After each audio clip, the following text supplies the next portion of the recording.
जसे तुम्ही ऐकत होतात तसा मीही ऐकत होतो, जसे तुम्ही वाचत होतात तसा मीही वाचत होतो. अमित शहांच्या भेटीनंतर जे काही चक्र सुरू झाली,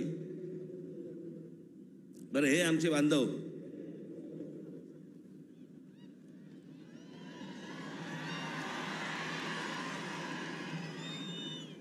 त्यांचा काही दोष नाही, चॅनल बोलले म्हणजे रोजची चॅनल्स, त्याला मी एक नाव ठेवलंय, आज मला असे वाटते. लोकांना विचारायला कशाला पाहिजे, राजकारणाला विचारायला कशाला पाहिजे, दे ठोकून आपली बातमी. वाटेल त्या बातम्या चालू होत्या, वाटेल त्या बातम्या. मी आपला एन्जॉय करत होतो. तुम्हाला काय बोलायचं ते बोला, मला जेव्हा बोलायचं तेव्हा मी बोलीन. त्या अमित शहांना भेटायला गेलो दिल्लीला,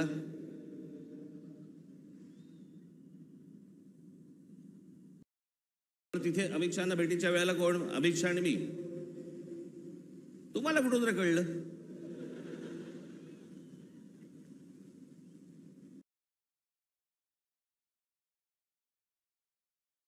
मी तिकडे दिल्लीला पोहोचलो, काय राज ठाकरेंना 12 तास थांबायची वेळ आली. अरे गधड्या, दुसऱ्या दिवशीची भेट होती, 12 तास थांबायची कुठून आली? आदल्या दिवशी पोहोचलो तिथे रात्री, त्यात थांबायचा काय विषय आला? पण हे थांबत नाहीत, मला असे वाटते.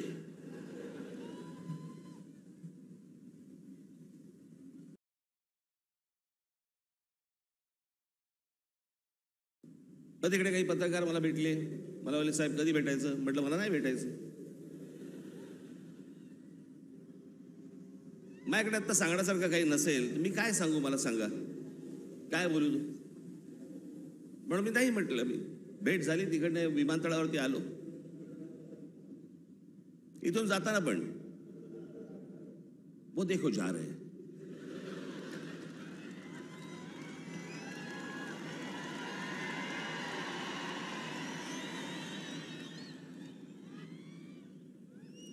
हल्ली हे असतात, पूर्वी ते आचारसंहितावाले असायचे, कुठेही कॅमेरा घेऊन जायचे. अहो एके दिवशी मी बाथरूमला चाललो होतो, मी विनोदाने सांगत नाहीये, मी खरंच तो माझ्या मागे आला.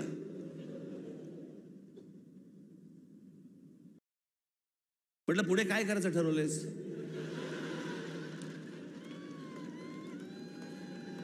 मी म्हटलं आपलं आपणच करायचंय का आपण काही सहकार्य करणार आहात?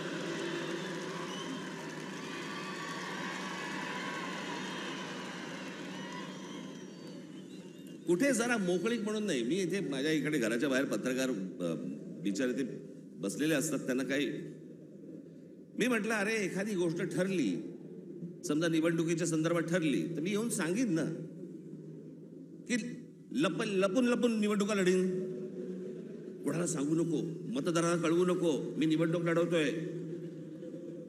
म्हटलं अरे जर समजा काही ठरलं तर पत्रकार परिषद घेईन, भाषण करीन, येऊन सांगीन की बाबा असं असं अशाच्या गोष्टी ठरल्या आहेत. मग त्यांच्या लक्षात आलं की आता अमित शहाच्या भेटीनंतर काय होत नाहीये, पुढे काय मिळत नाही आपल्याला, मग आपण तो एपिसोड कसा पुढे न्यायचा, मला असे वाटतेचा. मग राज ठाकरे शिंदेच्या शिवसेनेचे प्रमुख होणार. अरे मूर्खांनो, मला जर व्हायचं असतं तेव्हाच नसतो झालो.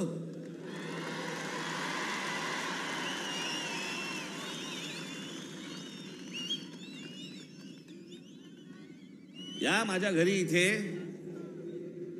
जवळपास 32 आमदार, 6-7 खासदार, आपण एकत्र बाहेर पडू आणि काय, मग नंतर माझा महाराष्ट्र दौरा सुरू झाला.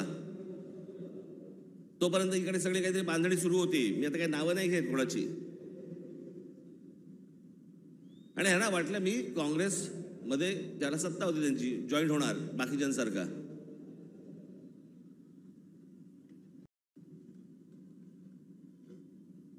मी त्याला पहिल्यांदाच सांगितलं, म्हटलं मला पक्ष फोडून कुठचीही गोष्ट करायची नाही.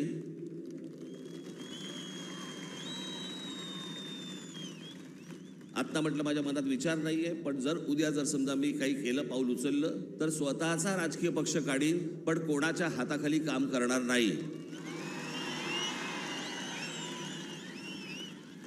ही गोष्ट मी माझ्या मनाशी मी खुणगाटच बांधलेली होती. माननीय बाळासाहेब ठाकरे यांच्याशिवाय मी कोणाच्याही हाताखाली काम करणार नाही. तरी त्यातल्या त्या एकाला संधी दिली होती, समजलंच नाही.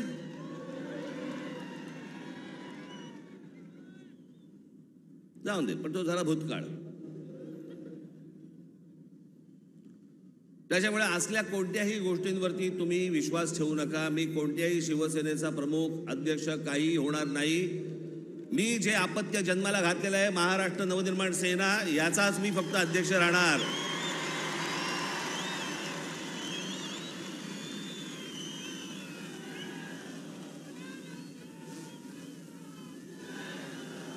तुमच्या सगळ्यांच्या विश्वासावरती हा जो पक्ष आजपर्यंत उभा केलेला आहे, त्याला 18 वर्ष झालेली आहेत.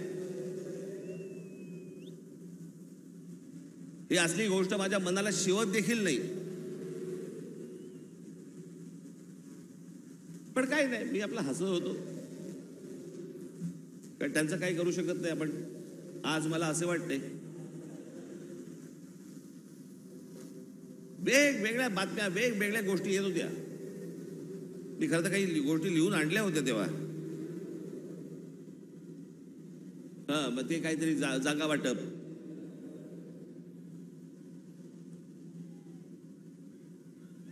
जागा वाटपाबद्दल चर्चा झाली. पण मी तुम्हाला खरं सांगू ना, मी शेवटचा जागा वाटपाच्या चर्चेला जो बसलो होतो 1995 साली,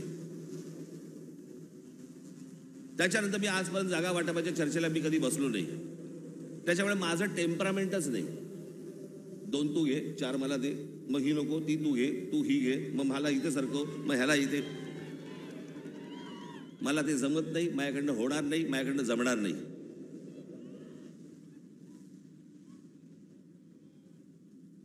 मला सांगितलं, आमच्या निशाणीवरती लढा.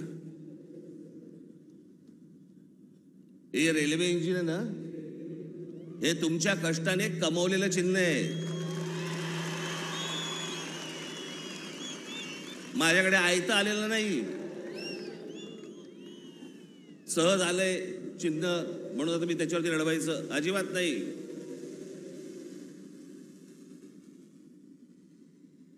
चिन्हावरती कॉम्प्रोमाइज होणार नाही.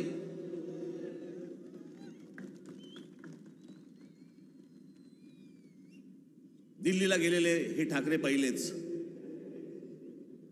पत्रकारांना माहीत नसतं, काही माहिती नसतात, जुन्या गोष्टी काही कल्पना नसते. आत्ताच्या काही गोष्टी माहिती असतात, त्याच्यावरती आपले बस रेटायचं.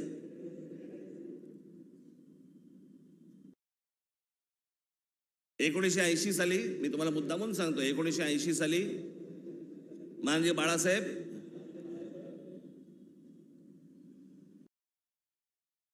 हे दिल्लीला इंदिराजींना भेटायला गेले होते, संजय गांधींना भेटायला गेले होते. आणि भेटीला जायला काय प्रॉब्लेम आहे मला कळत नाही. मला अनेक लोक येऊन घरी भेटतात, म्हणून मी काय समजायचं, वार हे आता माझ्या घरी भेटायला आलेत मला, आता असं नाही समजत. कोणी कोणाकडे भेटायला जात असतात, गोष्टी लोक जात असतात. त्यात मोठेपणा आणि कमीपणा कसला आला? अहो, 1.5 वर्ष झाले आपले महाराष्ट्राचे मुख्यमंत्री माझ्याशी बोलतायत, आपण एकत्र आलं पाहिजे, आपण एकत्र काहीतरी केलं पाहिजे. म्हटलं शी,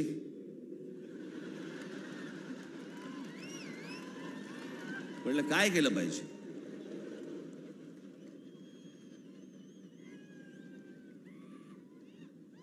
असं 1.5 वर्ष ऐकतोय. मग मी शेवटी एक काम केलं. मी म्हटलं बाबा मला समजेना, मला देवेंद्रजी पण सांगत होते, फडणवीस, एकनाथजी पण सांगत होते, आपण एकत्र आलं पाहिजे, एकत्र आलं पाहिजे. म्हटलं एकत्र आलं पाहिजे म्हणजे काय?